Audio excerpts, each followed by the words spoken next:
चांद पर खरगोश। गंगा के किनारे एक वन में एक खरगोश रहता था। उसके 3 मित्र थे, बंदर, सियार और ऊदबिलाव। चारों ही मित्र दानवीर बनना चाहते थे। एक दिन बातचीत के क्रम में उन्होंने उपोषण के दिन परम दान का निर्णय लिया, क्योंकि उस दिन के दान का संपूर्ण फल प्राप्त होता है। ऐसी बौद्धों की अवधारणा रही है। उपोषण बौद्धों के धार्मिक महोत्सव का दिन होता है।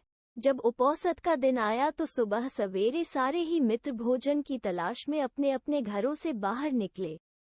घूमते हुए ऊदबिलाव की नजर जब गंगा तट पर रखी 7 लोहित मछलियों पर पड़ी तो वो उन्हें अपने घर ले आया। उसी समय सियार भी कहीं से दही की एक हांडी और मांस का एक टुकड़ा चुरा अपने घर को लौट आया। उछलता कूदता बंदर भी किसी बाग से पके आम का गुच्छा तोड़ अपने घर ले आया। तीनों मित्रों ने उन्हीं वस्तुओं को दान में देने का संकल्प लिया, किंतु उनका चौथा मित्र खरगोश तो कोई साधारण प्राणी नहीं था।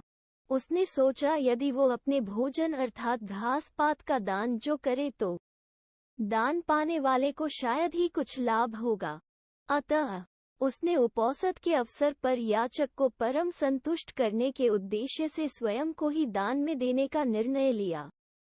उसके स्वयं के त्याग का निर्णय संपूर्ण ब्रह्मांड को दोलायमान करने लगा और सक के आसन को भी तप्त करने लगा। वैदिक परंपरा में सक को शक्र या इंद्र कहते हैं।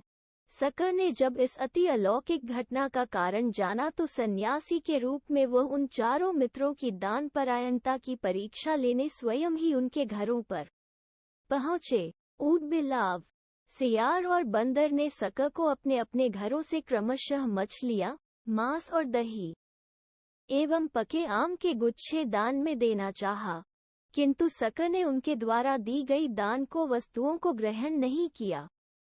फिर वो खरगोश के पास पहुंचे और दान की याचना की। खरगोश ने दान के उपयुक्त अवसर को जान याचक को अपने संपूर्ण शरीर के मांस को अंगीठी में सेक कर देने का प्रस्ताव रखा। जब अंगीठी चलाई गई तो उसने 3 बार अपने रोमों को झटका ताकि उसके रोमों में बसे छोटे जीव आग में न जल जाएं। फिर वह बड़ी शालीनता के साथ जलती आग में कूद पड़ा। सक उसकी दानवीरता पर स्तब्ध हो उठे। चिरकाल तक उसने ऐसी दानवीरता न देखी थी और न ही सुनी थी।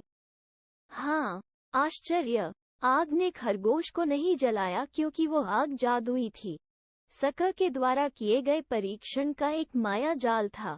सम्मोहित सक ने तब खरगोश का प्रशस्ति गान किया और चांद के ही एक पर्वत को अपने हाथों से मसल चांद पर खरगोश का निशान बना दिया और कहा, जब तक इस चांद पर खरगोश का निशान रहेगा तब तक हे खरगोश, जगत तुम्हारी दान वीरता को याद रखेगा।